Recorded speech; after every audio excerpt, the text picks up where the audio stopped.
Everything would begin on the planet Vegeta. King Vegeta with his subordinates were watching all the babies in their breeding capsules, noticing someone very peculiar, which seemed to have a higher power than all the others. But he didn't want to believe it and wanted to measure the power of this baby.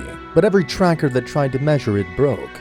After this, King Vegeta understood that someone like that meant a great danger to the planet Vegeta and the race of the Saiyans. So he decided to send him to another planet far away from that place, and he would order him to be sent to the planet Vampa, a planet which was very desolate and full of ferocious creatures, with the intention that Broly would not survive long enough in that place. His father, Paragus, would find out about this, and it would happen just like the original story, where he escaped to look for Broly, putting the coordinates of this desolate planet thanks to the other Saiyan that informed him that Broly's ship had gone to that planet. Meanwhile, in the same way also, Bardock and Gine would send Goku away. Bardock knew about the planet Earth and how safe it was for a Saiyan like Goku, so he would send him to that place. Some time had passed and Paragus would arrive at that planet, but he would also realize that Broly was not there, since he didn't feel his presence and the scouter couldn't locate him. Damn it, where's my son Broly? He should be in this place. Maybe one of those beasts ate him. At the same time, Paragus thought, no, it's not possible. My son couldn't die like that. He would have known how to defend himself. He has an enviable power. The other Saiyan noticed that Paragus was looking at him a little annoyed and would ask him, "What's going on, sir? What are you thinking so much? Why are you looking at me like that?" "You lied to me, didn't you? Damn you. I knew I couldn't trust anyone. Why would you send us to the wrong place, you lying bastard?" "What are you talking about, sir? I swear that ship was going to this planet. I put the coordinates of that ship by orders of King Vegeta. It's impossible for it not to be here." "Shut up!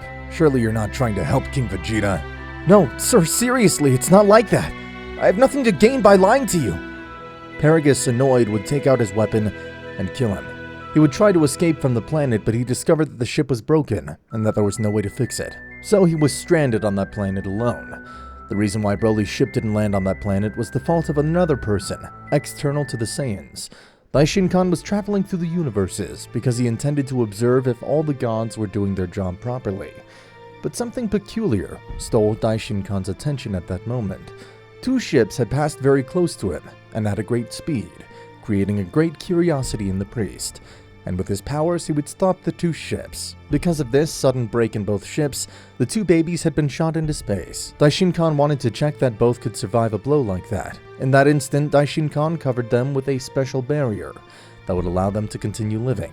Daishinkan wanted to realize if it was worth taking them with him, and if they'd been humans, they wouldn't have survived something like that. This blow to the head caused the same thing in Goku as it had caused in the original line, where he had gone to Earth. Daishinkan noticed that one of them had an incredible power for the age he had, but nevertheless, the other seemed to be very weak. Despite this, the priest decided to take both Saiyans to the planet of Zeno-sama, but tried to pass it off as an accident. So he restored the ship of both Saiyans and put them back in them, so that Zeno-sama thought that they had landed on his planet. So Daishinkan was with Zeno-sama in his palace, informing him about the universes, when both would hear a large bang outside that had caused the palace to shake.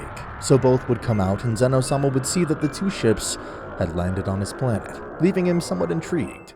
Where did these ships come from? How did they land in a place so far away as this? Did someone send them here? No, that's not possible. It's impossible to access this place with a tool as simple as that.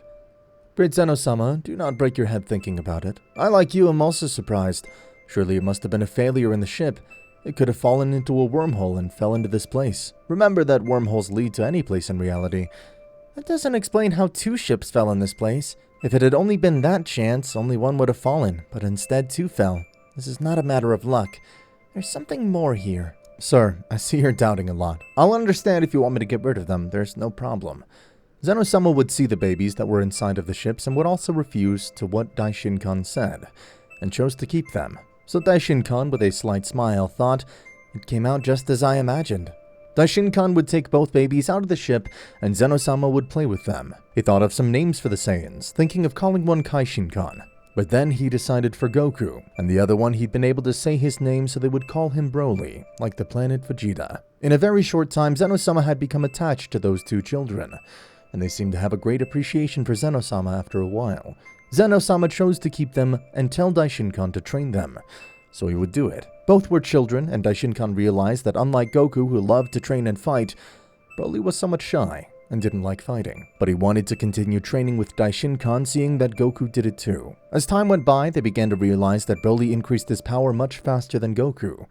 The power that the boy Broly was reaching was overwhelming for someone with so few years of life, while Goku had been able to almost completely control his Super Saiyan.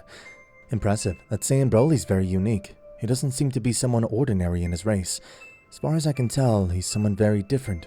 I want to know why this Saiyan is unique and different from the others of his kind.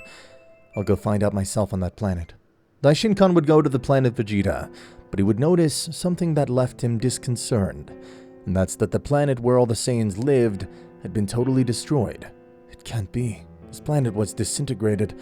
Maybe I should use my power and look into the past of this place to know the history of both Saiyans. At that moment, Daishinkan's eyes would turn white, and in his mind he'd see how things happened, and the history, from beginning to end, of that planet in a couple of seconds, so he could observe the hundreds and hundreds of years of history of the Saiyan race. Realizing thanks to this that Broly was a prodigy being who was born every 1,000 years among them, and that Goku had been sent by his parents to Earth because they supposed the destruction of the planet itself and wanted to save them.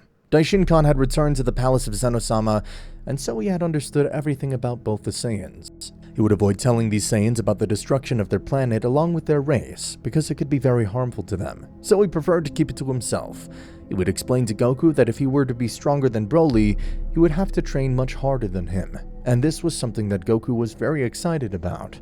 To be someone stronger than Broly, because he knew of Broly's enormous capacity. Both Saiyans would get along very well, treating each other like brothers as they were growing up together. Several more years of training would have passed, in which Goku had listened to Daishinkan and trained much harder with the priest, while Broly just preferred to do anything else. Goku had already managed to obtain the power of a god, thus mastering the divine key, and thus entering the realm of gods. Zeno-sama told Daishinkan to teach them the basics of divine ki and how to use it, so Goku could access it thanks to him.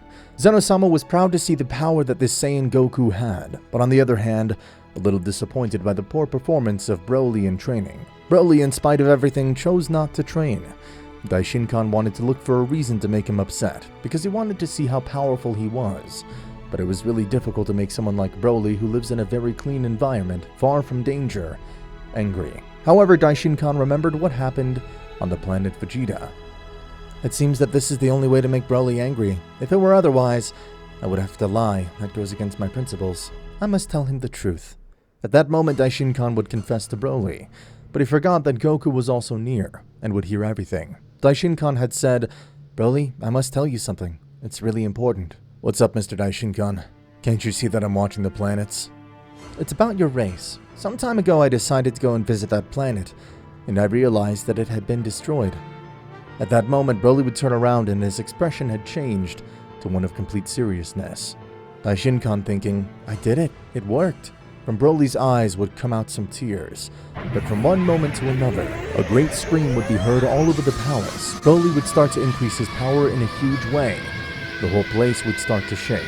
On Goku's part, this didn't really matter to him, because he didn't remember anything about his planet and his parents, but Broly did.